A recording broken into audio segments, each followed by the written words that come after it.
Eternal MMA 90 breakdown from the Gold Coast. Welcome, ladies and gentlemen. My name is Mitch Tinley. I'm your host. We are live in the Gold Coast, very high up in a Gold Coast apartment, getting ready to break down Eternal MMA 90, which will take place at the Southport Sharks.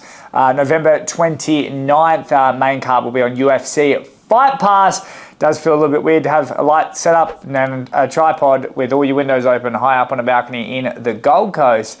In any other state it would be weird, but in the Gold Coast it's how most of the population make their living. Now we've got 5 fights on UFC Fight Pass. It is of course a double card, same weekend, huge fight weekend for Eternal MMA. Now this to me is the appetizer before the main course. I'll go into Eternal MMA 91. You'll probably see the video. Click on that one. To me, that is such a good fight card. There is amazing fights on this one, but I feel like this is the perfect appetizer to the steak that will round out the great year that was 2024 for Australian MMA. Look, this fight card is main evented by a very interesting storyline between the great David Martinez and Brentin Mumford. And I will get into that in a moment, but what is customary in YouTube and content in general is I have to leave that to the end. So you have to sit through the first bit so you can stick around for the main course, or you could just hit the time codes up and skip to your favorite bit. First fight of the night, we got Yusuke Sato taking on Brewster, both boys in their pro debut. Brewster, very exciting, very fun fighter. Sato, a bit more of a karate guy, deals with pressure coming at him. I know he actually hates that because he's worked very hard on his mixed martial arts with all the boys down at CMBT. But look, he's done a lot of work and he deals with pressure coming at him. And pressure coming at him, there's almost no one better than Brewster. If you look at some of his fights, he's got a win over the great Max Kelly. Very controversial fight if you go back and watch that one, but got the stoppage victory over Max Kelly. Very, very exciting. And his only 2 losses, Wyatt Fraser and Tom Pratt, who you're going to see this weekend as well. Both very, very skilled. Brewster, almost like the forgotten son of Dunstan Death Squad. But he's a very, very scary individual and very, very talented fighter. And his record does not do him justice. I think he rounded out his amateurs at 3-4, but he gets a chance to sort of right those wrongs for his professional debut, going up against going up against Sato. Like I said, Sato does a very good job at dealing with pressure. If you watch some of his earlier fights, he had a 3-2 amateur record, and he's really taken mixed martial arts seriously after the last sort of 18 months moving out here from Japan. Really starting to put it together, but if you watch him, he can bounce back to his feet very well. And like I said, someone coming at him in the very karate style, he just deals with it very, very well. So I think it's going to be sort of bull matador. What happens here, in a very exciting first fight, kicking off the big fight weekend that is Eternal MMA 90 and 91 on the UFC Fight Pass. Next fight in the heavyweights, we've got Ken Viliamu taking on Osh Jackson. Osh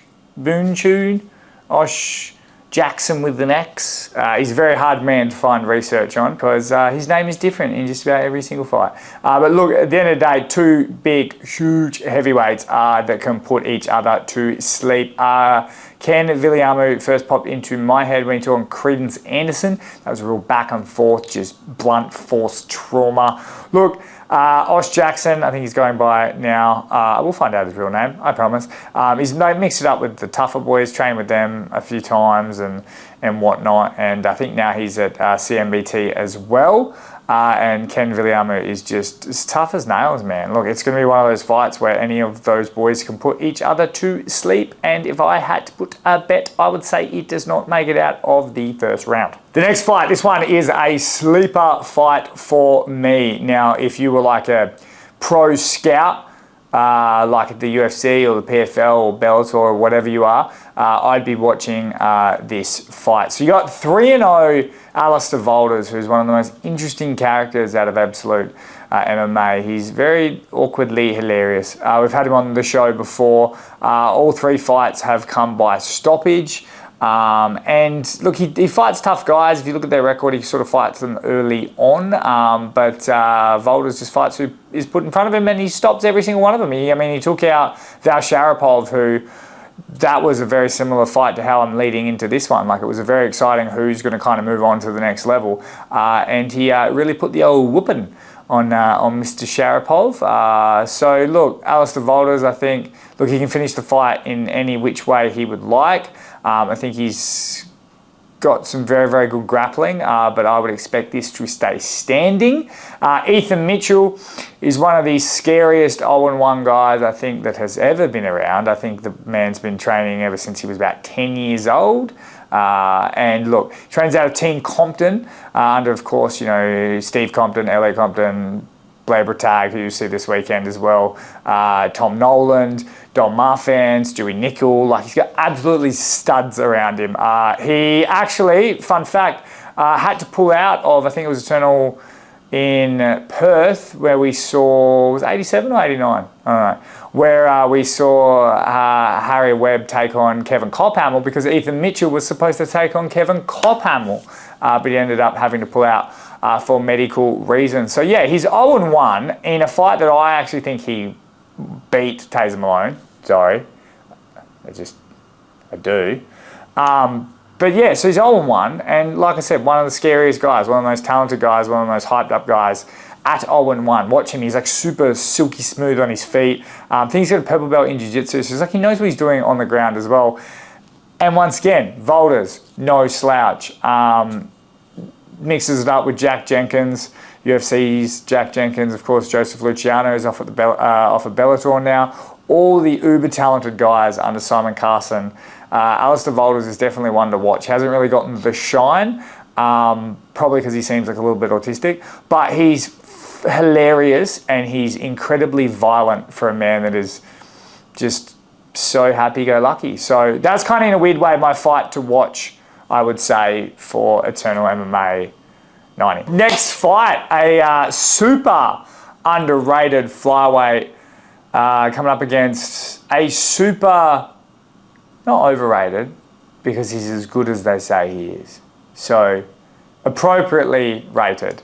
We've got Joseph Larcinese taking on the God of War, Oden Muscat. Now, Oden out of CMBT as well, he's got it all, man. If you watched him against Moses Dang, who's special himself, absolutely put him to sleep. And if you talk to many people in the know, they think Oden Muscat's going to be one of those guys that's really going to sort of explode next year, and they reckon could look at a shot at the contenders, or I don't know, that's very, very early. But that kind of shows just how high everyone is on this guy. So everyone's big fans of Oden Muscat, and if you check out Eternal MMA 90 on UFC Fight Pass, you can probably find out why. He's also just a freak of nature, like super, super fit. It's incredible to watch. Joseph Larcinese trains out of Eagle MMA under, of course, the great Josh Kulabau and all of those guys. Larcinese's kind of always been the one that not the underdog, but kind of, it's almost like he was fed to the guy who was supposed to be like the next thing. So you got like Troy Fumo, who was supposed to be pretty good. I mean, he still is pretty good, but was supposed to sort of probably beat Larcinese, beats him. Zach Gregson was on a bit of a roll, sort of like the shining light of Adelaide. Out of M16, and Larcinese beat him as well. So I feel like Larcinese just shows up, and even if you write him off, he's the one writing the book. So I wouldn't write him off against Oden Muscat, but if I was a bookie, I would say that they're probably picking him to be the underdog, because like I just said, Oden Muscat is very much a shotgun. Get it? Because like musket, like musket, like the old-timey gun. We now move on to the main event. Now, this fight is interesting, but it's more the storylines that I am more intrigued by for this main event for Eternal MMA 90 on UFC Fight Pass. David, the Smiling Assassin Martinez, is moving up a weight class because over the last probably couple of years, his toughest opponent has been Carbs. And if he can get on top of them, mate, he really can get to the next level. No one is doubting that man's skill. It's just his ability to avoid the toilet seat on the way down. Because, look, he's had some mishaps, unfortunately. David Martinez is one of the scariest fights whilst being the nicest guy in the entire sport of mixed martial arts in Australia at a regional level. He very much could go to the next level if he just tweaks those things professionally. He's not the most, physically exciting fighter if you look from the outside, but if you understand any form of the intricacies of mixed martial arts, he is amazing. He's a wet blanket that will kill you as he just lays on top of you and you cannot get up. But he's also started to develop vicious violence, which he lays tribute to the great Don Marfan, who he works with as well. And sort of now he gets on top and he started to really cut and really hurt people on top. And he's striking, very underrated as well. If you watch him against the uber talented and uber qualified Wes Kappa, which I feel like Martinez is going to need against Brentin Mumford. Now, Martinez, if you don't know, has had 3 to 4 sort of either weight cut misses, weight cut mishaps. It's always been an issue of him getting to 155 to the point where, Infinite MMA in Ballarat just might hate him more than anyone, and they have a reason to hate a lot of other people. But David Martinez has cost their team essentially 2 fights. He missed weight against Harry Webb, and the fight didn't happen for the lightweight belt. That's where Kevin Cophamel, that whole situation happened. And then against Luke Daly, he missed weight too. Came in and beat the boy that was on a bit of a run and sort of killed his momentum. So 155, that was the final time. So he's up to 170. I got a weird feeling in my gut that he'll miss weight. I don't know why. I just feel it. If he misses weight, his career's over. I'll tell you that. Now, I think it's best case scenario in a weird way for him as well, because he's taken on Brentin Mumford, a guy he's beaten before by rear naked choke. He knows he can get him down. He knows he can out-grapple him. Brentin Mumford coming off a 3-year layoff. Now, if there is a sort of weakness in David Martinez's game and whatnot, it's he seems to sort of almost get cut standing, get a little battered standing, and gets the old doctor finish. And then he ends up on the wrong side of that. But yeah, he can sometimes get sort of touched up a bit too much standing, which he has definitely worked on in those 3 years. So I can only imagine that Brentin Mumford is going to look to sort of improve on that success with him. But yeah, it'd be interesting to see. Martinez is a 2-time Eternal MMA lightweight champion, could be 3. Brentin Mumford is a former Eternal MMA lightweight champion with his beautiful wheel kick over Greg Gadzori. If you want to YouTube that one's a nice one as well. So it's kind of this weird win-win, because I feel like Brentin Mumford was always our big lightweight.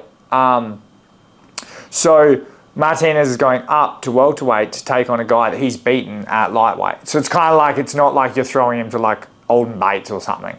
So that's interesting in itself, and I feel like it's a real confidence boost for Martinez. And also we'll get to see kind of this new invigorated Brentin Mumford. I know he's been doing lots of coaching and leading the way with Miles Muecki out of CMBT. He's even helped White Lightning.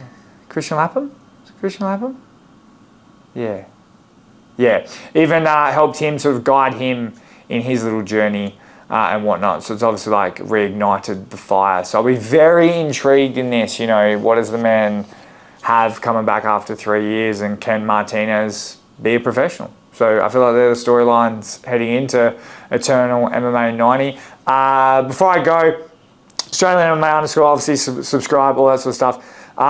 Keep an eye on the Instagram. Got a very sort of going to be doing my coverage this weekend, a little bit different for Eternal MMA 90 and 91. It's going to be very fun.